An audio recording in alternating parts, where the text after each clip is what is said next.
Hi all, iPlus Training Solutions in the class swagatham. Now, we will sanitary chemistry exam relate to questions and discuss it. 5 questions are question discussion series. Now, we will start the first question. If a plot of lnk versus 1 by t gives a straight line, what will be the slope of this straight line? Okay, now, ചോദ്യത്തിനകത്ത് ഒരു ഗ്രാഫുമായിട്ട് relate ചെയ്തിട്ട് ഒരു question ആണ് വന്നത് അല്ലേ. നോക്കിക്കേ, if A plot of lnk versus 1 by t, lnk versus 1 by t യുടെ ഒരു ഗ്രാഫിന്റെ കേസ് ആണ് പറയുന്നത്. ഗ്രാഫ് നമ്മൾ പ്ലോട്ട് ചെയ്തപ്പോഴത്തേക്കും നമുക്കൊരു സ്ട്രെയിറ്റ് ലൈൻ ആണ് കിട്ടിയിരിക്കുന്നത്. What will be the slope of the straight line? ആ സ്ട്രെയിറ്റ് ലൈനിന്റെ സ്ലോപ്പ് എന്തായിരിക്കും എന്നാണ് ചോദ്യം. അപ്പൊ ആദ്യം നമ്മൾ ക്വസ്റ്റ്യൻ വായിക്കുമ്പോഴത്തേന് അല്ലെ ക്വസ്റ്റ്യൻ കാണുമ്പോഴത്തേന് ഈ ഒരു ചോദ്യം ഏത് ഒരു പോർഷനുമായിട്ട് റിലേറ്റ് ചെയ്തിട്ടുള്ളതാണ് എന്ന് നമ്മൾ മനസ്സിലാക്കിയിരിക്കണം.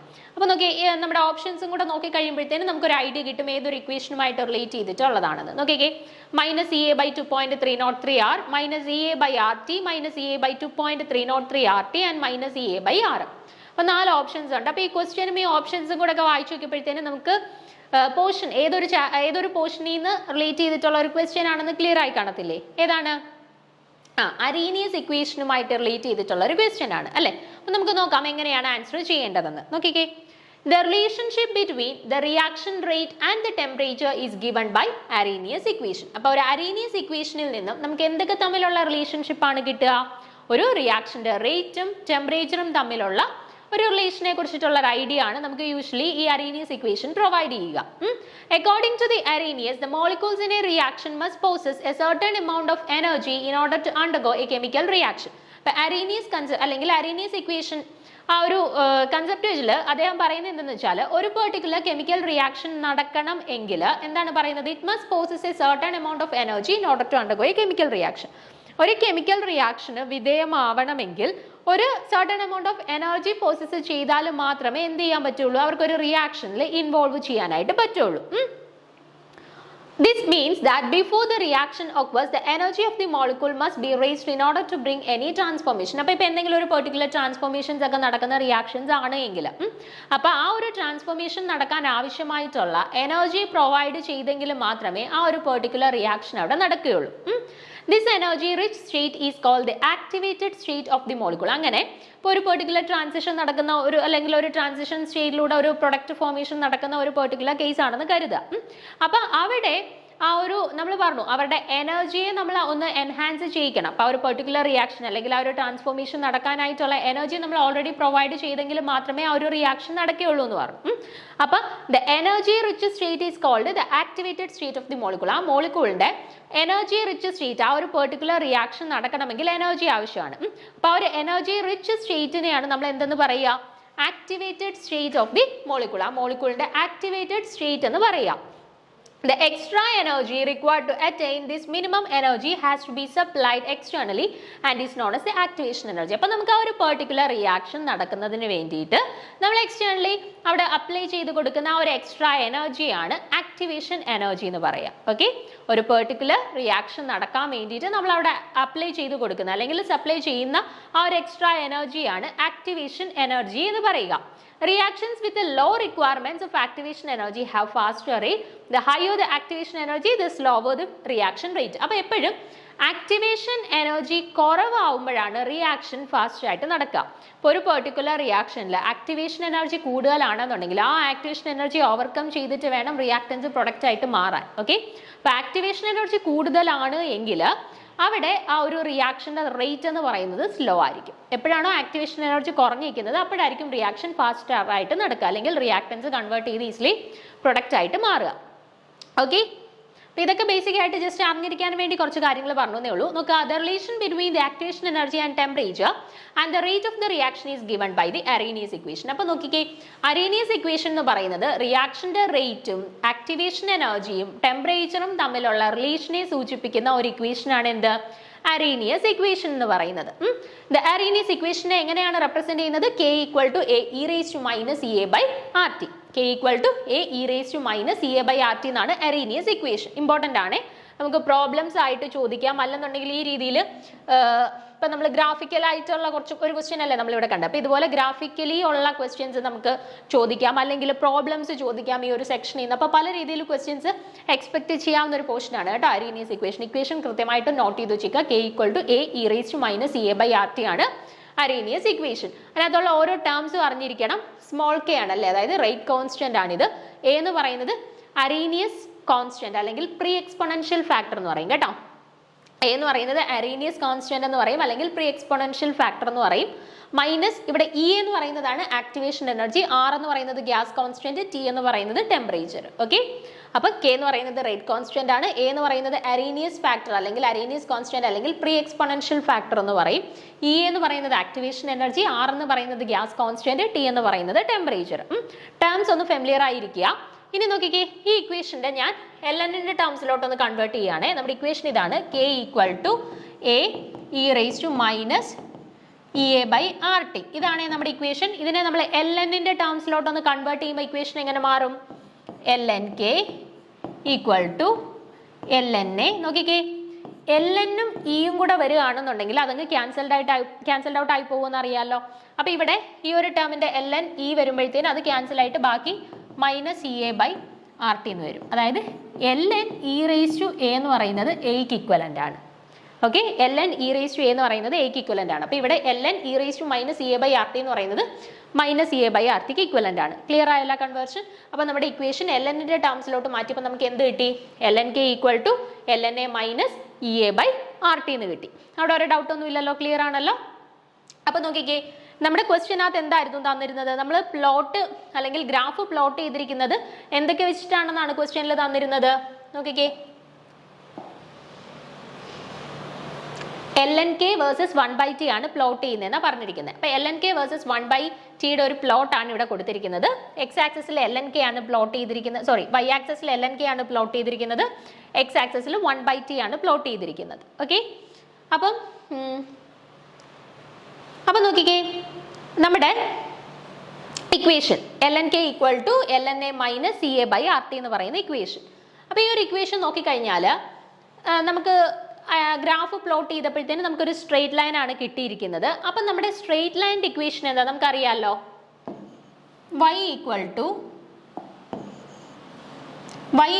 mx + c എന്നല്ലേ നമ്മുടെ general straight line equation. y = mx + c എന്നല്ലേ നമ്മുടെ ജനറൽ സ്ട്രെയിറ്റ് ലൈൻ്റെ ജനറൽ ഇക്വേഷൻ. അപ്പോൾ ഇവിടെ നോക്കിക്കേ, നമ്മൾ LNK വേഴ്സസ് 1/T പ്ലോട്ട് ചെയ്തപ്പോൾ നമുക്കൊരു സ്ട്രെയിറ്റ് ലൈൻ ആണ് കിട്ടിയത്. സോ നമുക്ക് ഇതിനെ സ്ട്രെയിറ്റ് ലൈൻ്റെ ഇക്വേഷനുമായിട്ടൊന്ന് കമ്പയർ ചെയ്ത് നോക്കാം. അപ്പോൾ straight line equation y = mx + c ആണ്. ഇവിടെ നമുക്ക് കിട്ടിയിരിക്കുന്ന ഇക്വേഷൻ എന്താ? LNK = LNA - EA/RT എന്നാണ് ഇവിടെ നമുക്ക് കിട്ടിയിരിക്കുന്ന ഇക്വേഷൻ. അപ്പോൾ ഈ രണ്ട് ഇക്വേഷനെയും കൂടെ നമുക്കൊന്ന് കമ്പയർ ചെയ്യാം. സ്ട്രെയിറ്റ് ലൈൻ ഇക്വേഷനെയും ഇവിടെ നമുക്ക് LN ടേംസിലോട്ട് മാറ്റി അരീനിയസ് ഇക്വേഷനെയും കൂടെ നമുക്കൊന്ന് കമ്പയർ ചെയ്യാം. അപ്പോൾ നോക്കിക്കേ, ഇവിടെ വൈയുടെ ടേം ആയിട്ട് LNK ആണ് വന്നിരിക്കുന്നത് അല്ലേ. അപ്പോൾ നമ്മൾ y ആക്സിസിൽ എന്താണ് പ്ലോട്ട് ചെയ്തിരിക്കുന്നത്? LNK ആണ് പ്ലോട്ട് ചെയ്തിരിക്കുന്നത്. y = mx + c ആണ്. അപ്പോൾ നോക്കിക്കേ, ഇവിടെ x ആക്സിസിൽ നമ്മൾ എന്താ പ്ലോട്ട് ചെയ്തിരിക്കുന്നത്? 1/T ആണ് പ്ലോട്ട് ചെയ്തിരിക്കുന്നത്. അപ്പോൾ ഈ 1/T ആണ് നമ്മൾ x ആക്സിസിൽ പ്ലോട്ട് ചെയ്തിരിക്കുന്നത്. ഇത് y ആക്സിസിൽ ഈ 1/T ആണ് x ആക്സിസിൽ പ്ലോട്ട് ചെയ്തിരിക്കുന്നത്. അപ്പോൾ xന്റെ കൂടെ കിടക്കുന്ന ടേം എന്താ? m, സ്ലോപ്പാണ് m, c എന്ന് പറയുന്നത് y ഇന്റർസെപ്റ്റും ആണ് കേട്ടോ. അപ്പോൾ ഈ എക്സിന്റെ ടേം ആണ് 1/T, എക്സിന്റെ കൂടെ കിടക്കുന്ന ടേം ആണ് m അല്ലെങ്കിൽ സ്ലോപ്പ്. ഇവിടെ ഇപ്പോൾ ഈ എക്സിന്റെ കൂടെ കിടക്കുന്ന ടേം ഏതാ? -EA/R അല്ലേ, -EA/R അല്ലേ എക്സിന്റെ കൂടെ കിടക്കുന്ന ടേം. അപ്പോൾ എമ്മിന്റെ വാല്യൂ അല്ലെങ്കിൽ സ്ലോപ്പിന്റെ വാല്യൂ എന്തെന്ന് കിട്ടി? -EA/R എന്ന് കിട്ടി. ദെൻ സിയുടെ വാല്യൂ എന്താണ് ഇവിടെ? LNA. y ഇന്റർസെപ്റ്റിന്റെ വാല്യൂ ആണ് ചോദിക്കുന്നതെങ്കിൽ അത് LNA ആണ്.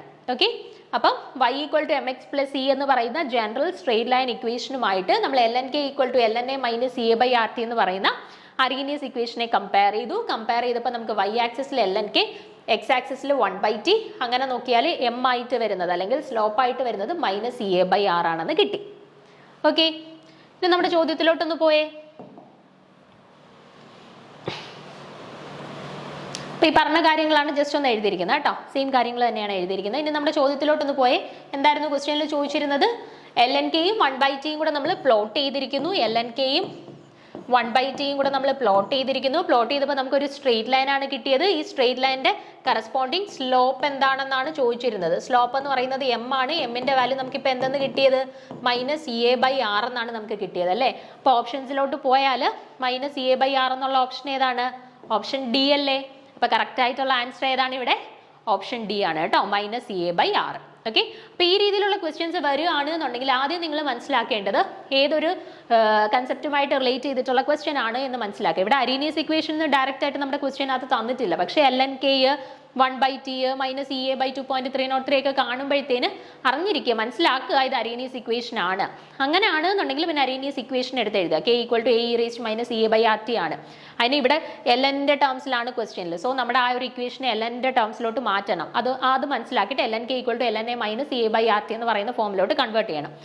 ദെൻ നോക്കുക, ഇത് സ്ട്രെയിറ്റ് ലൈനുമായിട്ട് റിലേറ്റ് ചെയ്തിട്ടാണ് ക്വസ്റ്റ്യൻ തന്നിരിക്കുന്നത്. അപ്പം സ്ട്രെയിറ്റ് ലൈൻ ഇക്വേഷനുമായിട്ട് ആ ഇക്വേഷൻ എങ്ങനെ റിലേറ്റ് ചെയ്തിരിക്കുന്നു നമ്മൾ ചെക്ക് ചെയ്യുക. അതിനകത്ത് നമുക്ക് ഡയറക്റ്റ് ആയിട്ട് സ്ലോപ്പിന്റെ വാല്യൂ കിട്ടിക്കോളും. ഓക്കെ, അപ്പോൾ ചെയ്യേണ്ട രീതി ക്ലിയർ ആണല്ലോ. അപ്പോൾ ഈ രീതിയിലാണ് ഇങ്ങനത്തെ രീതിയിലുള്ള ക്വസ്റ്റ്യൻസ് വന്നാൽ നമ്മൾ അറ്റംപ്റ്റ് ചെയ്യേണ്ടത്. ആദ്യം കൺസെപ്റ്റ് ഏത് പോർഷനിൽ നിന്നാണ് എന്നുള്ളത് മനസ്സിലാക്കുക കേട്ടോ. അപ്പോൾ ഇവിടെ ഓപ്ഷൻ ഡി -EA/r ആണ് കറക്റ്റ് ആയിട്ടുള്ള ആൻസർ. ക്ലിയർ ആണല്ലോ. അപ്പോൾ നമുക്ക് അടുത്ത ചോദ്യത്തിലോട്ട് പോവാം. നോക്കുക, the spacing of one set of crystal planes in NaCl is d = 2.82 angstrom. The monochromatic beam of X-rays produce a Bragg's maximum when its glancing angle with these planes is 30 degree. Assuming that this is a first order maximum, find the wavelength of the X-rays. Question വായിച്ചു നോക്കിയോ? Clear ആണോ? ഏത് പോർഷനിൽ നിന്നാണ്? നമ്മുടെ solid സ്റ്റേറ്റിനകത്തുള്ള ബ്രാഗ്സ് ഇക്വേഷനുമായിട്ട് relate ചെയ്തിട്ടുള്ള ഒരു question ആണ് വന്നിരിക്കുന്നത് അല്ലേ. അപ്പോൾ നോക്കിക്കേ, ആദ്യം നമുക്ക് ചോദ്യത്തിൽ തന്നിരിക്കുന്ന കുറച്ച് കാര്യങ്ങളൊന്ന് എടുത്തെഴുതി നോക്കാം. അതിന് മുന്നേ ഇവിടെ ഓപ്ഷൻസ് ആയിട്ട് 2.52 Armstrong, 8.46 Armstrong, 2.82 Armstrong, 1.71 Armstrong 4 different values ആണ് തന്നിരിക്കുന്നത്. അപ്പോൾ നോക്കിക്കേ, ഇപ്പം ബ്രാഗ്സ് ഇക്വേഷനുമായിട്ട് റിലേറ്റ് ചെയ്തിട്ടുള്ള ക്വസ്റ്റ്യൻ ആണ് എന്ന് നമുക്ക് മനസ്സിലായി അല്ലേ. അപ്പോൾ ആദ്യം നമ്മൾ അറിഞ്ഞിരിക്കേണ്ട എന്താണ്? ബ്രാഗ്സ് ഇക്വേഷൻ എന്താണ് എന്ന് അറിഞ്ഞിരിക്കണം. എന്താണ്? 2D sin θ = n ലാംഡ എന്നാണ് നമ്മുടെ ബ്രാഗ്സ് ഇക്വേഷൻ. ഈ ഒരു ഇക്വേഷൻ അറിയാം എങ്കിൽ വളരെ ഈസി ആയിട്ട് നമുക്ക് ആൻസർ കിട്ടുന്ന ഒരു ക്വസ്റ്റ്യൻ ആണിത്. വളരെ സിമ്പിൾ ആണ്. സിമ്പിൾ സബ്സ്റ്റിറ്റ്യൂഷൻസുള്ള വാല്യൂസ് എല്ലാം ക്വസ്റ്റ്യനിൽ തന്നിട്ടുണ്ട്. ജസ്റ്റ് കുറച്ച് സിമ്പിൾ സബ്സ്റ്റിറ്റ്യൂഷൻസ് മാത്രമേ ഉള്ളൂ. അപ്പോൾ നോക്കിക്കേ, ഇവിടെ എന്തൊക്കെയാണ് നമുക്ക് തന്നിരിക്കുന്നത്? ഡിയുടെ വാല്യൂ നമുക്ക് തന്നിട്ടുണ്ട് 2.82 ആംസ്ട്രോങ് ആണ് എന്ന് ഡിയുടെ വാല്യൂ തന്നിട്ടുണ്ട്. ഇന്റർപ്ലാനാർ ഡിസ്റ്റൻസ് ഡിയുടെ വാല്യൂ തന്നിട്ടുണ്ട് 2.82 ആംസ്ട്രോങ് ആണെന്ന്. പിന്നെ എന്താ തന്നിട്ടുള്ളത്? നമ്മുടെ ഗ്ലാൻസിങ് ആംഗിൾ തീറ്റയുടെ വാല്യൂ തന്നിട്ടുണ്ട്. എത്രയാ? 30 ഡിഗ്രിയാണ് തീറ്റയുടെ ആംഗിൾ. ഗ്ലാൻസിങ് ആംഗിൾ തീറ്റയുടെ വാല്യൂ 30 ഡിഗ്രി എന്നും ക്വസ്റ്റ്യനിൽ തന്നിട്ടുണ്ട്. ദെൻ നോക്കുക, ഫസ്റ്റ് ഓർഡർ മാക്സിമം ആണെന്ന് തന്നിട്ടുണ്ട്. ഫസ്റ്റ് ഓർഡർ, അതായത് ഇവിടെ എന്നിന്റെ വാല്യൂ എന്താണ്? 1 ആണ്. ഫസ്റ്റ് ഓർഡർ ആണ് എന്ന് തന്നിട്ടുണ്ട്. സോ എന്നിന്റെ വാല്യൂ എന്ന് പറയുന്നത് 1 ആണ്. ഓക്കെ, അപ്പോൾ നമുക്ക് ചോദ്യത്തിനകത്ത് ഡി ഇന്റർപ്ലാനാർ ഡിസ്റ്റൻസ് തന്നിട്ടുണ്ട്, തീറ്റ 30 ഡിഗ്രി തന്നിട്ടുണ്ട്, ദെൻ എൻ ഓർഡർ 1 ആണെന്ന് തന്നിട്ടുണ്ട്. ഓക്കെ, അപ്പോൾ ഇത്രയും കാര്യങ്ങൾ വെച്ചുകൊണ്ട് നമുക്കിവിടെ എന്താ കണ്ടെത്തണ്ടേ? വേവ് ലെങ്ത് ലാംഡ കണ്ടെത്താനാണ് നമ്മളോട് ചോദിച്ചിരിക്കുന്നത്. അപ്പോൾ ഈ തന്നിരിക്കുന്ന ഇൻഫർമേഷൻ ഉപയോഗിച്ചുകൊണ്ട് നമുക്ക് ലാംഡയുടെ വാല്യൂ കണ്ടെത്താം. ഓക്കെ, നമുക്ക് നോക്കാം. The Bragg's law states that when the X-ray is incident onto a crystal surface, its angle of incidence theta will reflect with the same angle of scattering theta, and when the path length d is equal to the whole number n of wavelength lambda, constructive interference will occur. ഈ 2D sin theta n ലാംഡയുടെ ഒരു definition ഫോമിൽ കൊടുത്തിരിക്കുക. അത് ആവശ്യമില്ല, just ഒന്ന് എഴുതിയിരിക്കുന്നതേ ഉള്ളൂ. നമുക്ക് വേണ്ടുന്ന ഈ ഒരു ഇക്വേഷൻ ആണ് 2D sin theta = n lambda. Here the variable D എന്ന് പറയുന്നത് എന്താണ്? ഡിസ്റ്റൻസ് ബിറ്റ്വീൻ ദി പ്ലെയിൻ ആണ്, അല്ലെങ്കിൽ ഇന്റർപ്ലാനാർ ഡിസ്റ്റൻസ് എന്ന് പറയും കേട്ടോ. ഈ ഡിയുടെ ടേമിന് ഇന്റർപ്ലാനാർ ഡിസ്റ്റൻസ് അല്ലെങ്കിൽ ഡിസ്റ്റൻസ് ബിറ്റ്വീൻ ദി പ്ലെയിൻസ് എന്ന് പറയും. ഈ തീറ്റയെ നമ്മൾ പറയുന്നത് ഗ്ലാൻസിങ് ആംഗിൾ എന്നാണ് കേട്ടോ. തീറ്റയെ നമ്മൾ പറയുന്നത് ഗ്ലാൻസിങ് ആംഗിൾ എന്നാണ്. ദെൻ അതുപോലെ തന്നെ ലാംഡ എന്ന് പറയുന്നത് ഇൻസിഡന്റ് ലൈറ്റിന്റെ വേവ് ലെങ്ത് ആണ് ലാംഡ എന്ന് പറയുന്നത്. എൻ എന്ന് പറയുന്നത് ഓർഡർ ആണ്. അത് ഏതെങ്കിലും ഒരു ഇൻറ്റിജർ വാല്യൂ ആയിരിക്കും. ഫസ്റ്റ് ഓർഡർ ആണെന്നുണ്ടെങ്കിൽ എന്നിന്റെ വാല്യൂ 1 എന്ന് വരും. സെക്കൻഡ് ഓർഡർ ആണെന്നുണ്ടെങ്കിൽ എന്നിന്റെ വാല്യൂ 2 എന്ന് വരും. ഒരു ഇൻറ്റിജർ ആയിരിക്കും ഇവിടെ എന്നിന്റെ വാല്യൂ ആയിട്ട് വരിക. ഓക്കെ, അപ്പൊ നമ്മുടെ ക്വസ്റ്റ്യനിൽ തന്നിരിക്കുന്ന വാല്യൂസ് എല്ലാം ഞാൻ എടുത്ത് എഴുതിയിട്ടുണ്ട്. ഇനി നമുക്ക് സബ്സ്റ്റിറ്റ്യൂഷൻ മാത്രമേ ഉള്ളൂ. നോക്കിക്കേ, 2D sin തീറ്റ = n ലാംഡ ആയിരുന്നല്ലോ നമ്മുടെ ഇക്വേഷൻ. അതിനകത്ത് 2 ഇൻറ്റു ഡിയുടെ വാല്യൂ എത്രയാണ്? 2.82 അല്ലേ? 2.82 ഇൻറ്റു സൈൻ തീറ്റയുടെ വാല്യൂ എത്രയാണ്? 30 ഡിഗ്രി അല്ലേ? അപ്പോൾ അത് സബ്സ്റ്റിറ്റ്യൂട്ട് ചെയ്തു. Sine 30 equal to n. First order ആണെന്ന് തന്നിട്ടുണ്ടല്ലോ. സോ എന്നിൻ്റെ വാല്യൂ 1. ദെൻ ലാംഡയുടെ വാല്യൂ എത്രയാ? 2. ലാംഡയുടെ വാല്യൂ ആണ് നമുക്ക് കണ്ടുപിടിക്കേണ്ടത്. ലാംഡ എന്ന് തന്നിട്ട്. ഓക്കെ, അപ്പോൾ ലാംഡയുടെ ഇക്വേഷൻ നമുക്ക് കിട്ടിയല്ലോ. എന്താ?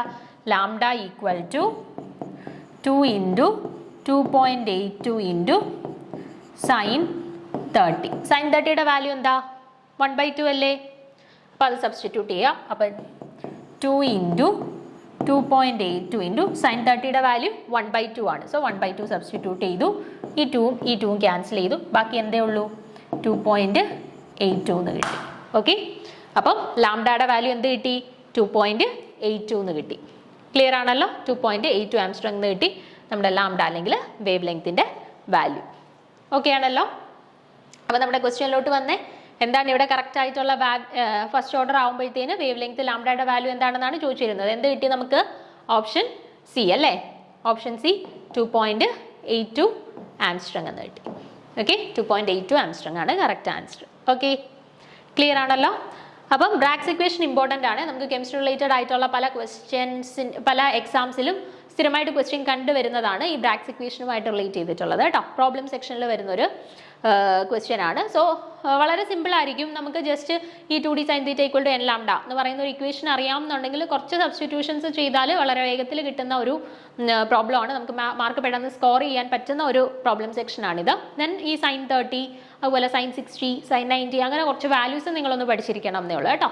അതറിയാമെന്നുണ്ടെങ്കിൽ നമുക്ക് വളരെ എളുപ്പം ആൻസർ ചെയ്യാൻ പറ്റുന്ന ഒരു പോർഷനാണ് കേട്ടോ. നമുക്ക് അടുത്ത ക്വസ്റ്റ്യനിലോട്ട് പോവാം.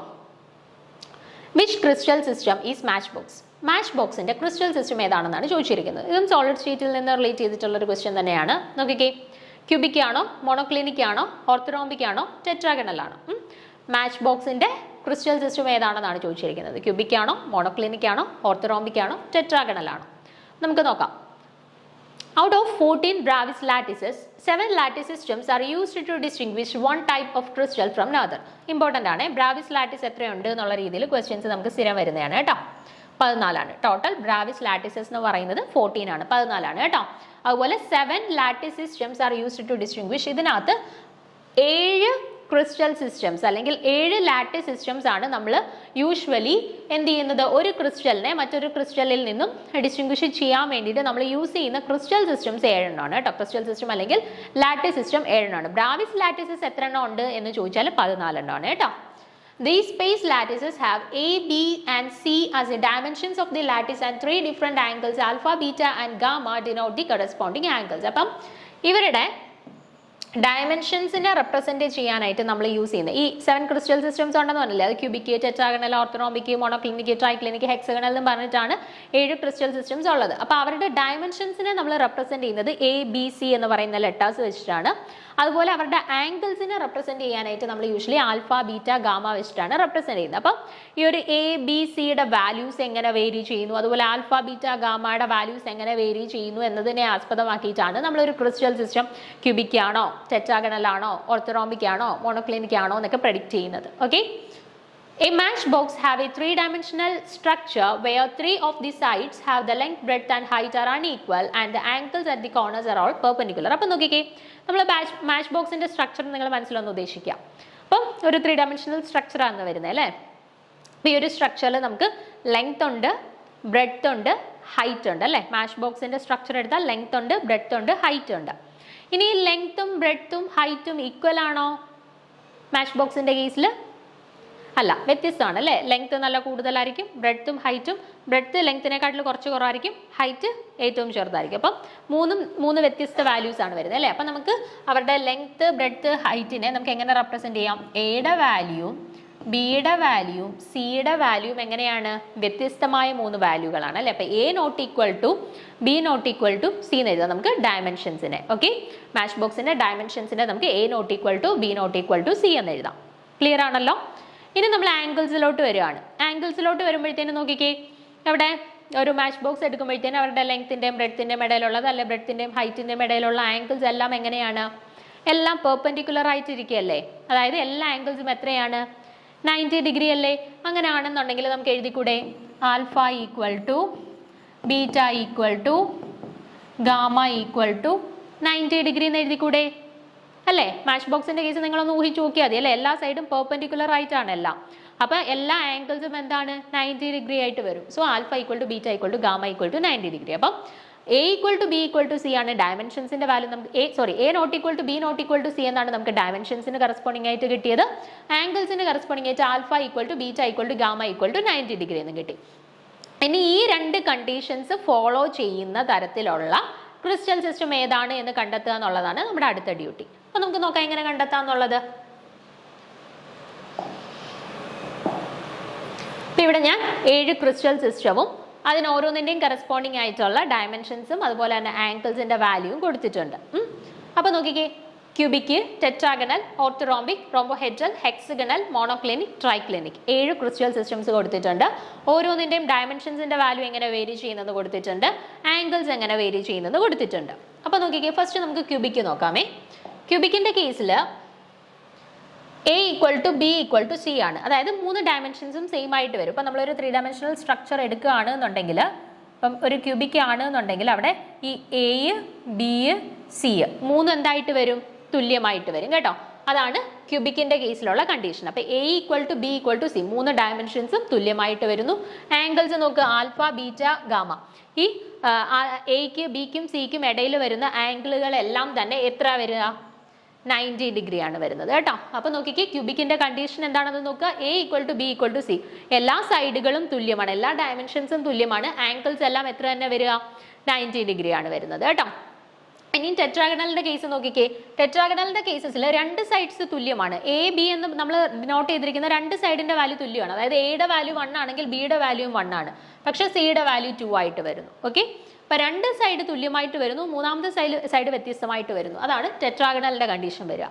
ആംഗിൾസിന്റെ കേസ് നോക്കിക്കേ, ആൽഫ, ബീറ്റ, ഗാമ 90 ഡിഗ്രി. 3 ആംഗിൾസും 90 ഡിഗ്രി ആയിട്ട് തന്നെ വരുന്നുണ്ട്. ഓക്കെ, ദെൻ അടുത്ത ഓർത്തോറോംബിക്കിന്റെ കണ്ടീഷൻ നോക്കുക. ഓർത്തോറോംബിക്കിന്റെ കണ്ടീഷൻ വരുമ്പോൾ എ 1 ആണെങ്കിൽ ബി 2 ആണ്, സി 3 ആണ്. അതായത് 3 ഡയമെൻഷൻസും 3 വ്യത്യസ്തമായിട്ടുള്ള ഡയമെൻഷൻസ് ആണ്. നമ്മൾ മാച്ച് ബോക്സിന്റെ കേസ് കണ്ടില്ലേ, അതുപോലെ തന്നെ എയും ബിയും സിയും എങ്ങനെയാണ്? വ്യത്യസ്തമായിട്ടാണ് അല്ലേ? അപ്പൊ A not equal to B not equal to C ആണ് ഓർത്തോറോംബിക്കിന്റെ കണ്ടീഷൻ. ഇനി നോക്കിക്കേ, alpha equal to beta equal to gamma equal to 90 degree.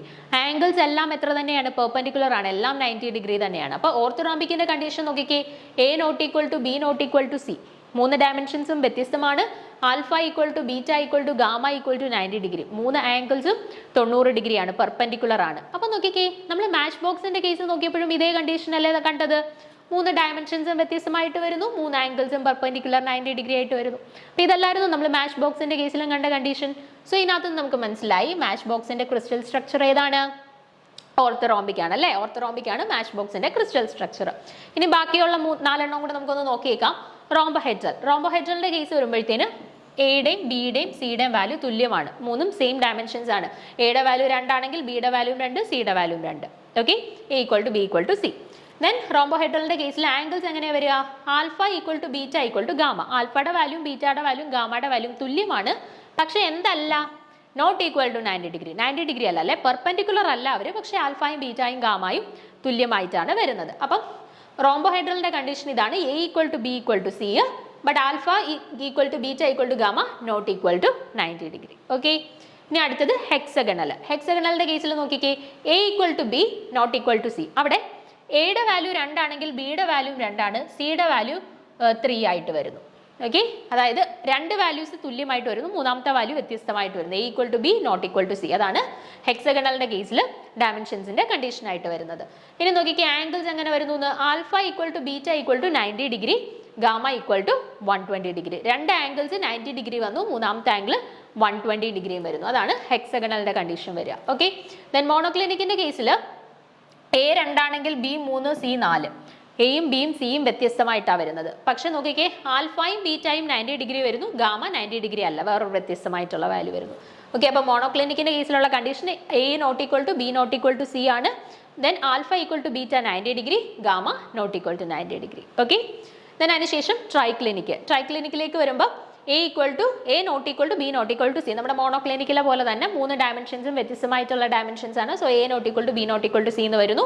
Then ആംഗിൾസിന്റെ കേസ് വരുമ്പോൾ ആൽഫയും ബീറ്റയും ഗാമയും 90 ഡിഗ്രി അല്ല. Okay, alpha not equal to beta not equal to gamma not equal to 90 degree. അപ്പോൾ നിങ്ങൾ അത്യാവശ്യമായിട്ടും ഈ ഒരു 7 ക്രിസ്റ്റൽ സ്ട്രക്ചറിന്റെ ഡയമെൻഷൻസും ആംഗിൾസും കൃത്യമായിട്ട് പഠിച്ചു വെച്ചേക്കണം കേട്ടോ. നമുക്കിപ്പോൾ മാച്ച് ബോക്സിന്റെ നോക്കിയപ്പോഴത്തേനും നമ്മൾ എന്താ ചെയ്ത്, മാച്ച് ബോക്സിന്റെ കേസിൽ നമ്മൾ ജസ്റ്റ് അസ്യൂം ചെയ്ത് നോക്കിയതാണ് അവരുടെ സൈഡ്സ് എങ്ങനെയാണ്, ABC 3 സൈഡായിട്ട് എടുത്താൽ 3 സൈഡും വ്യത്യസ്തമാണെന്ന് നമുക്ക് കിട്ടി. ദെൻ ആംഗിൾസ് നോക്കിക്കഴിഞ്ഞപ്പോൾ എല്ലാം പെർപെൻഡിക്കുലർ ആണ്, സോ എല്ലാ ആംഗിൾസും 90 ഡിഗ്രി ആണെന്നും കിട്ടി. അപ്പോൾ ആ ഒരു അസംഷനിൽ നിന്നാണ് നമ്മൾ അതിന്റെ ക്രിസ്റ്റൽ സിസ്റ്റം ഓർത്തോറോംബിക് ആണെന്ന് പ്രെഡിക്റ്റ് ചെയ്തത്.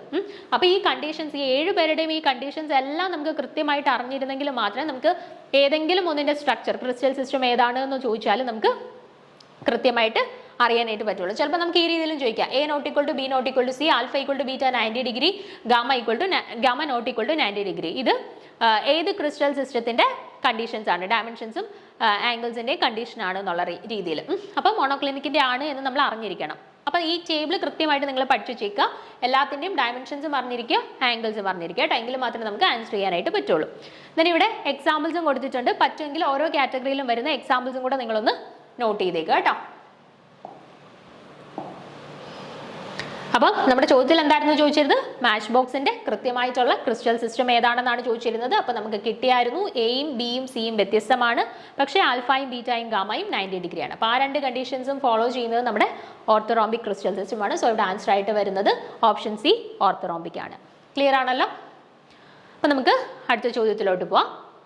4ാമത്തെ ചോദ്യം ഇതാണ്, ഡീനേച്ചറേഷൻ ഓഫ് പ്രോട്ടീൻ. പ്രോട്ടീൻസിന്റെ ഡീനേച്ചറേഷൻ എന്ന് പറഞ്ഞാൽ എന്താണ് അർത്ഥമാക്കുന്നതെന്നാണ് ചോദിച്ചിരിക്കുന്നത്. നോക്കിക്കേ, disrupts the primary or secondary or tertiary structure of the protein. പ്രോട്ടീനിന്റെ പ്രൈമറി, സെക്കൻഡറി, ടെർഷറി സ്ട്രക്ചറുകളെ നഷ്ടപ്പെടുത്തുന്നു. Then disrupts the secondary and tertiary structure of the proteins only. ഒരു പ്രോട്ടീനിന്റെ സെക്കൻഡറി, ടെർഷറി സ്ട്രക്ചറിനെ മാത്രമേ നഷ്ടപ്പെടുത്തുന്നുള്ളൂ. Then disrupts all the primary, secondary, tertiary and even the quaternary structure of the proteins. Option സിയിൽ പറയുന്നു primary, secondary, tertiary, even quaternary സ്ട്രക്ചറിനെ പോലും disturb ചെയ്യുന്നുണ്ട് എന്ന് ഡീനേച്ചറേഷൻ. ഓക്കെ, ഓപ്ഷൻ ഡി നോക്കുക, will not affect the original biological activity. Option ഡിയിൽ പറയുന്നു പ്രത്യേകിച്ച് മാറ്റങ്ങളൊന്നും ബയോളജിക്കലി അവരുടെ നേച്ചറിനോ സ്വഭാവത്തിനോ ഒന്നും പ്രത്യേകിച്ച് വേറെ മാറ്റങ്ങളൊന്നും സംഭവിക്കുന്നില്ല. ഓക്കെ, അപ്പോൾ നമുക്ക് നോക്കാം എന്താണ് ഡീനേച്ചറേഷൻ, ഡീനേച്ചറേഷൻ കാരണം എന്തൊക്കെ എഫക്ട്സ് ആണ് ഉണ്ടാവുന്നത് എന്നുള്ളത്. Okay, the stability of a protein and its structure depends on the physical and chemical condition. ഒരു പ്രോട്ടീനിന്റെ സ്ട്രക്ചേഴ്സ് നമ്മൾ പഠിച്ചിട്ടുണ്ട്, ക്ലാസ് എടുത്തപ്പോൾ നമ്മൾ പറഞ്ഞിട്ടുണ്ട് പ്രൈമറി, സെക്കൻഡറി, ടെർഷറി, ക്വാട്ടർണറി സ്ട്രക്ചറിൽ എക്സിസ്റ്റ് ചെയ്യുന്നുണ്ടെന്ന്. അപ്പം അത് ഏത് സ്ട്രക്ചറിൽ എക്സിസ്റ്റ് ചെയ്യുന്നു, അല്ലെങ്കിൽ ആ ഒരു സ്ട്രക്ചറിന്റെ സ്റ്റെബിലിറ്റി എന്ന് പറയുന്നത് എക്സ്റ്റേണൽ ഫിസിക്കൽ കെമിക്കൽ കണ്ടീഷൻസിനെയൊക്കെ ഡിപ്പെൻഡ് ചെയ്യുന്നതാണ്. The temperature and pH affect their stability to a great extent. അപ്പം പ്രോട്ടീൻസിന്റെ എന്താ സ്റ്റെബിലിറ്റി അഫക്ട് ചെയ്യുന്ന ഇമ്പോർട്ടൻ്റ് ആയിട്ടുള്ള 2 ഫാക്ടേഴ്സ് ആണ്, ഒന്ന് temperature, 2 pH. The denaturation of the protein is a condition when the unique 3-dimensional structure of a protein is exposed to changes. നമ്മുടെ പ്രോട്ടീനിന്റെ original 3-dimensional സ്ട്രക്ചറിൽ എന്തെങ്കിലും exposure സംഭവിക്കും. ഇപ്പോൾ ലൈറ്റിന്റെ എക്സ്പോഷർ ആവാം, അല്ലെങ്കിൽ ഹീറ്റിന്റെ എക്സ്പോഷർ ആവാം, അല്ലെങ്കിൽ കെമിക്കൽസിന്റെ എക്സ്പോഷർ ആവാം. അങ്ങനെ എന്തെങ്കിലും എക്സ്പോഷർ സംഭവിച്ച് അവരുടെ ഒറിജിനൽ സ്ട്രക്ചർ അവിടെ ഡിസ്റ്റർബ് ചെയ്യുകയാണെങ്കിൽ ആ ഒരു കണ്ടീഷനെയാണ് നമ്മൾ ഡീനേച്ചറേഷൻ ഓഫ് പ്രോട്ടീൻസ് എന്ന് പറയുക. Due to the change in temperature and pH or other chemical activities or exposure to acids and bases, the hydrogen bonds present in the proteins get disturbed. This results in unfolding of the actual structure of protein. നോക്കിക്കേ, ഒന്നെങ്കിൽ പ്രോട്ടീൻസിൽ ഏതെങ്കിലും ആസിഡ്സിൻ്റെയോ ബേസിസിൻ്റെയോ ഒക്കെ action വരിക, അല്ലെങ്കിൽ എന്തെങ്കിലും temperature നമ്മൾ കൂട്ടിക്കൊടുക്കുക, അല്ലെന്നുണ്ടെങ്കിൽ pHൽ എന്തെങ്കിലും വേരിയേഷൻസ് വരിക, അല്ലെങ്കിൽ ഏതെങ്കിലും കെമിക്കൽസുമായിട്ട് റിയാക്ട് ചെയ്യുക. അപ്പോൾ ഈ കണ്ടീഷൻസിലൊക്കെ എന്ത് സംഭവിക്കുന്നു വെച്ചാൽ പ്രോട്ടീൻസിൻ്റെ ഇടയിലുള്ള ഹൈഡ്രജൻ ബോണ്ടിങ് ബ്രേക്ക് ചെയ്യാൻ കാരണം. അപ്പം അതിൻ്റെ ഫലമായിട്ട് അവരുടെ എന്ത് ചെയ്യും, കോയിൽഡ് ആയിട്ടുള്ള സ്ട്രക്ചർ ആണെന്ന് നമ്മൾ പഠിച്ചു. ആ കോയിൽ സ്ട്രക്ചർ എന്ത് ചെയ്യും, അൺഫോൾഡ് ചെയ്യാനായിട്ട് തുടങ്ങും. അപ്പോൾ ആ ഒരു കണ്ടീഷനെയാണ് നമ്മൾ പ്രോട്ടീൻസിൻ്റെ ഡീനേച്ചറേഷൻ സംഭവിച്ചു എന്ന് പറയുന്നത്. Okay, during the denaturation of proteins, the secondary and tertiary structures get destroyed and only the primary structure is retained. Okay, denaturation സംഭവിക്കുമ്പോഴത്തേന് പ്രോട്ടീൻസിന്റെ പ്രൈമറി സ്ട്രക്ചറിന് പ്രത്യേകിച്ച് മാറ്റങ്ങളൊന്നും സംഭവിക്കത്തില്ല, ഡിസ്റ്റർപ്ഷൻ ഒന്നും സംഭവിക്കത്തില്ല. പക്ഷേ സെക്കൻഡറി ടെർഷറി സ്ട്രക്ചറുകൾക്ക് എന്ത് സംഭവിക്കും, ഡിസ്റ്റർബൻസ് സംഭവിക്കും. സെക്കൻഡറി ടെർഷറി സ്ട്രക്ചർ നഷ്ടപ്പെടും. എന്തുകൊണ്ടാണ്, നമ്മൾ ഈ ഒരു എക്സ്പോഷർ സംഭവിക്കുന്ന സമയത്ത് അവരുടെ ഹൈഡ്രജൻ ബോണ്ട്സ് ബ്രേക്ക് ചെയ്യുന്നതിന്റെ ഫലമായിട്ട് അവരുടെ ആക്ച്വൽ സ്ട്രക്ചറിൽ വേരിയേഷൻസ് സംഭവിക്കും, അവരുടെ സ്റ്റെബിലിറ്റി നഷ്ടപ്പെടും. സോ ഈ ഒരു ഡീനേച്ചറേഷൻ സംഭവിക്കുന്നതിന്റെ ഫലമായിട്ട് secondary tertiary structure of the proteins മാത്രമേ ചേഞ്ച് സംഭവിക്കുകയുള്ളൂ. പ്രൈമറി സ്ട്രക്ചർ അതുപോലെ തന്നെ റീറ്റെയിൻ ചെയ്യും. The covalent bonds are broken and the interaction between the amino acid chains get disturbed. This results the loss of the biological activity of the proteins. Most of the denaturation process are irreversible, but it can be seen that some of the denaturation process can be reversed. then it is called renaturation of proteins. അപ്പം ഈ പ്രോട്ടീനിന്റെ denaturation എന്ന് പറയുന്നത് പൊതുവേ ഒരു irreversible process ആണ്. അതായത് ഒരു പ്രോട്ടീനിന് denaturation സംഭവിച്ചു കഴിഞ്ഞാൽ വീണ്ടും നമുക്ക് അവരെ പഴയ അവസ്ഥയിലോട്ട് കൊണ്ടുവരാൻ ബുദ്ധിമുട്ടാണ്. പക്ഷെ വളരെ ചുരുക്കം അവസരങ്ങളിൽ നമുക്ക് ഈ ഡീനേച്ചറേഷൻ സംഭവിച്ച പ്രോട്ടീൻസിനെ വീണ്ടും അവരുടെ പഴയ അവസ്ഥയിലോട്ട് തിരിച്ചു കൊണ്ടുവരാൻ പറ്റും. അതിനെയാണ് റീനേച്ചറേഷൻ ഓഫ് പ്രോട്ടീൻസ് എന്ന് പറയുന്നത് കേട്ടോ. തിരിച്ചു കൊണ്ടുവരാൻ പറ്റുന്ന ആ ഒരു അവസ്ഥയാണ് നമ്മൾ റീനേച്ചറേഷൻ ഓഫ് പ്രോട്ടീൻസ് എന്ന് പറയുന്നത്. Okay, some common cases of denaturation of proteins are coagulation of egg white when egg is subjected to boiling. നമ്മുടെ ഈ മുട്ട പുഴുങ്ങുന്ന സമയത്തൊക്കെ മുട്ടയുടെ ആ ഒരു ഷേപ്പിൽ ചേഞ്ച് സംഭവിക്കത്തില്ലേ, അതെല്ലാം എന്തിന് എക്സാമ്പിൾ ആയിട്ട് പറയാം. ഇവിടെ നമ്മൾ എന്താ യൂഷ്വലി സംഭവിക്കുന്നത്, നമ്മൾ ടെമ്പറേച്ചർ കൂട്ടി കൊടുക്കുകയാണ് അല്ലേ. അപ്പൊ ടെമ്പറേച്ചർ കൂട്ടി കൊടുക്കുന്ന സമയത്ത് ആ ആക്ച്വൽ മുട്ടയുടെ ആ സ്ട്രക്ചറിൽ ചേഞ്ച് സംഭവിക്കുന്നു, അവർക്കൊരു കൊയാഗുലേഷൻ സംഭവിക്കുന്നു. അവിടെ എന്ത് സംഭവിക്കുകയാണ്, നമ്മൾ ഈ ഒരു ടെമ്പറേച്ചർ കൂട്ടി കൊടുത്ത സമയത്ത് ഡീനേച്ചറേഷൻ സംഭവിക്കുകയാണ്. ഈ പ്രോട്ടീൻ ആണല്ലോ മുട്ട എന്ന് പറയുന്നത്. അപ്പൊ അവിടുത്തെ പ്രോട്ടീനിന്റെ സെക്കൻഡറി ടെർഷറി സ്ട്രക്ചറിൽ ഡിസ്റ്റർബൻസ് ഉണ്ടായിട്ടാണ് ഈ ഒരു ചേഞ്ച് അവിടെ സംഭവിക്കുന്നത്. സോ ഡീനേച്ചറേഷൻ ഓഫ് പ്രോട്ടീൻസിന് ഒരു എക്സാമ്പിൾ ആയിട്ട് നമുക്ക് ഈ ഒരു ബോയിലിംഗ് ഓഫ് എഗ് പറയാം. പക്ഷേ ഇവിടെ എന്ത് സംഭവിക്കുന്നു നോക്കിക്കേ, ഇവിടെ ഈ ഒരു മുട്ടയെ നമ്മൾ പുഴുങ്ങി ആ ഒരു സ്റ്റേറ്റിൽ നിന്നും വീണ്ടും നമുക്ക് മുട്ടയെ പഴയ അവസ്ഥയിലോട്ട് കൊണ്ടുവരാനായിട്ട് പറ്റുമോ? ഇല്ലല്ലോ. അതുകൊണ്ടാണ് നമ്മൾ പറഞ്ഞത് ഡീനേച്ചറേഷൻ പൊതുവേ കൂടുതൽ സാഹചര്യങ്ങളിലും ഇറിവേഴ്സിബിൾ ആണെന്ന് കേട്ടോ. പിന്നെ രണ്ടാമത് വേറൊരു എക്സാമ്പിൾ ആയിട്ട് പറയുന്നത് കേർഡിംഗ് ഓഫ് മിൽക്ക് ആണ്, നമ്മുടെ പാല് തൈരാവുന്നത്. അതും പ്രോട്ടീൻസിന്റെ ഡീനേച്ചറേഷന്റെ ഫലമായിട്ട് ഉണ്ടാവുന്ന ഒരു കേസാണ് ഈ പാല് തൈരാവുന്നത്. അവിടെ നമുക്ക് ഈ തൈരിനെ വീണ്ടും പാലാക്കി മാറ്റാൻ പറ്റുമോ? ഇല്ലല്ലോ, ഇറിവേഴ്സിബിൾ പ്രോസസ് അല്ലേ. സോ ഡീനേച്ചറേഷൻ എന്ന് പറയുന്നത് കൂടുതൽ കണ്ടീഷൻസിലും ഇറിവേഴ്സിബിൾ ആയിട്ടുള്ള ഒരു പ്രോസസ് ആയിട്ടാണ് ആക്ട് ചെയ്യുന്നത്. ഓക്കെ, അപ്പോൾ നമ്മുടെ ചോദ്യത്തിലോട്ട് വന്ന് എന്തായിരുന്നു ചോദിച്ചത്, ഡീനേച്ചറേഷൻ ഓഫ് പ്രോട്ടീൻസിന്റെ ഡീനേച്ചറേഷന്റെ ഫലമായിട്ട് എന്ത് ചേഞ്ചസ് ആണ് സംഭവിക്കുന്നതെന്നാണ് നമ്മളോട് ചോദിച്ചിരുന്നത്. നമ്മൾ കണ്ടു ആർക്കൊക്കെ മാത്രമേ ഡിസ്റ്റർബൻസ് ഉണ്ടാവുള്ളൂ, സെക്കൻഡറി ടെർഷറി സ്ട്രക്ചറിന് അല്ലെ. പ്രോട്ടീൻസിന്റെ സെക്കൻഡറി ടെർഷറി സ്ട്രക്ചറുകൾക്ക് മാത്രമേ ഡീനേച്ചറേഷൻ സംഭവിക്കുന്നതിന്റെ ഫലമായിട്ട് ഡിസ്റ്റർബൻസ് ഉണ്ടാവുകയുള്ളൂ. പ്രൈമറി സ്ട്രക്ചറിന് പ്രത്യേകിച്ച് ചേഞ്ചസ് ഒന്നും സംഭവിക്കത്തില്ല. ഓക്കെ, അപ്പൊ കറക്റ്റ് ആയിട്ടുള്ള ആൻസർ ആയിട്ട് വരുന്ന ഏതാണ്? ഓപ്ഷൻ ബി ആണ് കേട്ടോ. ഓപ്ഷൻ ബി ആണ്. Disturbs the secondary and tertiary structures of the proteins only. Clear ആണല്ലോ. ഇനി അടുത്ത ചോദ്യത്തിലോട്ട് പോവാം. Which pollution cause itai disease in human beings? അപ്പൊ ഹ്യൂമൻ ബീങ്സിനകത്ത് ഇറ്റായി ഡിസീസ് ഉണ്ടാക്കാൻ കാരണമായിട്ടുള്ള കെമിക്കൽ ഏതാണ് എന്നാണ് ചോദിച്ചിരിക്കുന്നത്. Options: mercury pollution, cadmium pollution, arsenic pollution, nitrate pollution. അപ്പൊ ഇതിൽ ഏത് തരം പൊല്യൂഷൻ ആണ് ഇറ്റായി ഡിസീസിന് കാരണമായിട്ടുള്ളതെന്നാണ് ചോദിച്ചിരിക്കുന്നത്. നമുക്ക് നോക്കാം. The disease itai is caused by cadmium. Cadmium എന്ന് പറയുന്ന എലമെന്റ് കാരണം ഉണ്ടായിട്ടുള്ള ഒരു ഡിസീസാണ് ഇത് itai disease. This disease was recognized as one of the big pollution disease in Japan. നമ്മൾ മിനിമാത ഡിസീസ് പഠിച്ചിട്ടുണ്ട് അല്ലെ. മിനിമാത ഡിസീസ് എന്തായിരുന്നു? മെർക്കുറി പൊല്യൂഷൻ കാരണമാണ് അല്ലെ. അതും ജപ്പാനിലാണ് കൂടുതലായിട്ട് അഫക്ട് ചെയ്തത്. അതുപോലെ തന്നെ ജപ്പാനിൽ തന്നെ പൊല്യൂഷൻ്റെ ആഫ്റ്റർ എഫക്റ്റ് ആയിട്ട് ഉണ്ടായ ഒരു ഡിസീസാണ് ഇറ്റായി ഡിസീസ്. അത് കാഡ്മിയം പൊല്യൂഷൻ ആണ് കേട്ടോ. കാഡ്മിയം പൊല്യൂഷൻ്റെ ആഫ്റ്റർ എഫക്റ്റ് ആയിട്ട് ഉണ്ടായ ഒരു ഡിസീസാണ് itai disease. The cadmium is naturally occurring toxic heavy metals. Cadmium എന്ന് പറയുന്നത് പൊതുവെ ഒരു ടോക്സിക് ആയിട്ടുള്ള ഒരു എലമെന്റ് ആണ്. ഹെവി മെറ്റൽസിലൊക്കെയാണ് കാഡ്മിയം കൂടുതലായിട്ട്, അല്ലെങ്കിൽ ഒരു ടോക്സിക് ആയിട്ടുള്ള ഒരു ഹെവി മെറ്റൽ ആയിട്ടാണ് യൂഷ്വലി കാഡ്മിയം പ്രസന്റ് ആയിട്ടുള്ളത്. It is extremely toxic industrial and എൻവയോൺമെന്റൽ pollutant classified as the human carcinogen. Even carcinogen ആണ് കേട്ടോ. നമുക്ക് എപ്പോഴും കൂടുതലായിട്ട് ഈ ഒരു കാഡ്മിയവുമായിട്ട് എക്സ്പോഷർ വരികയാണെന്നുണ്ടെങ്കിൽ ക്യാൻസർ ഒക്കെ ഉണ്ടാവാനായിട്ടുള്ള സാധ്യത വളരെ കൂടുതലാണ്. ഒരു കാർസിനോജൻ ആയിട്ട് നമ്മൾ കൺസിഡർ ചെയ്തിരിക്കുന്ന ഒരു എലമെന്റ് ആണ് കാഡ്മിയം എന്ന് പറയുന്നത്. It is used in the manufacturing of rechargeable batteries. അപ്പോൾ നമ്മുടെ ഒരു ഇൻഡസ്ട്രിയൽ സെക്ടറിൽ വരികയാണെന്നുണ്ടെങ്കിൽ കാഡ്മിയത്തിനെ കൂടുതലായിട്ടും റീചാർജബിൾ ബാറ്ററീസ് ഒക്കെ ഉണ്ടാക്കാൻ വേണ്ടിയിട്ട്, റീചാർജബിൾ ബാറ്ററീസിന്റെ നിർമ്മാണത്തിന് വേണ്ടിയിട്ടാണ് നമ്മൾ കാഡ്മിയം കൂടുതലായിട്ടും യൂസ് ചെയ്യുന്നത്. ദെൻ ബാക്കി നമ്മുടെ ഓപ്ഷൻസിലുള്ള മെർക്കുറി, നൈട്രേറ്റ്, ആർസനിക്കിന്റെ ആഫ്റ്റർ എഫക്റ്റും കൂടെ ജസ്റ്റ് ഒന്ന് നോക്കി വെച്ചേക്കുക. മിനിമാത ഡിസീസ് ആണ് മെർക്കുറിയുടെ ആഫ്റ്റർ എഫക്റ്റ് ആയിട്ട് ഉണ്ടാകുന്ന ഡിസീസ്. അതുപോലെ തന്നെ നൈട്രേറ്റിന്റെ ആഫ്റ്റർ എഫക്റ്റ് ആയിട്ട് ഉണ്ടാവുന്നതാണ് ബ്ലൂ ബേബി സിൻഡ്രം കേട്ടോ. അതും കുറെ എക്സാംസിനൊക്കെ ചോദിച്ചു കണ്ടിട്ടുണ്ട്. ബ്ലൂ ബേബി സിൻഡ്രം എന്ന് പറയുന്നത് നൈട്രേറ്റിന്റെ ആഫ്റ്റർ എഫക്റ്റ് ആയിട്ട് ഉണ്ടായിരിക്കുന്ന ഡിസീസാണ് കേട്ടോ. നൈട്രേറ്റ് പൊല്യൂഷന്റെ ഫലമായിട്ട് ഉണ്ടായ ഡിസീസാണ് ബ്ലൂ ബേബി സിൻഡ്രം എന്ന് പറയുന്നത്. അതുപോലെ തന്നെ ബ്ലാക്ക് ഫൂട്ട് നമ്മുടെ ആർസനിക്കിന്റെ ആഫ്റ്റർ എഫക്റ്റ് ആയിട്ട്, അല്ലെങ്കിൽ ആർസനിക് പൊല്യൂഷന്റെ ഫലമായിട്ട് ഉണ്ടായിരിക്കുന്ന ഡിസീസാണ് ബ്ലാക്ക് ഫൂട്ട്. അപ്പോൾ അത് ജസ്റ്റ് ഒന്ന് അറിഞ്ഞിരിക്കുക. കാഡ്മിയത്തിന്റെ ആഫ്റ്റർ എഫക്റ്റ് ആയിട്ട് ഉണ്ടായ ഡിസീസാണ് ഇറ്റായി ഡിസീസ്. മെർക്കുറിയുടെയാണ് മിനിമാത, നൈട്രേറ്റിന്റെയാണ് ബ്ലൂ ബേബി സിൻഡ്രം, ആർസനിക്കിന്റെയാണ് ബ്ലാക്ക് ഫൂട്ട്. ഓക്കെ, അപ്പം നമ്മുടെ പൊല്യൂഷൻ എന്ന് പറയുന്ന ചാപ്റ്ററുമായിട്ട് റിലേറ്റ് ചെയ്തിട്ട് വളരെ സിമ്പിൾ ആയിട്ട് റിപ്പീറ്റഡ്ലി ചോദിച്ചു വരുന്ന ക്വസ്റ്റ്യൻസ് ഒക്കെയാണ്, ഈ രീതിയിലുള്ള ക്വസ്റ്റ്യൻസ് ഒക്കെയാണ് വരുന്നത്. അപ്പോൾ ഈ ഒരു ലെവലിലുള്ള ക്വസ്റ്റ്യൻസ് ഒക്കെ പൊല്യൂഷൻ എന്ന് പറയുന്ന ചാപ്റ്ററുമായിട്ട് ബന്ധപ്പെട്ടൊന്ന് നോക്കി വെച്ചേക്കുക. അപ്പം ബാക്കി ക്വസ്റ്റ്യൻസ് നമുക്ക് അടുത്തൊരു സീരീസിൽ നോക്കാം.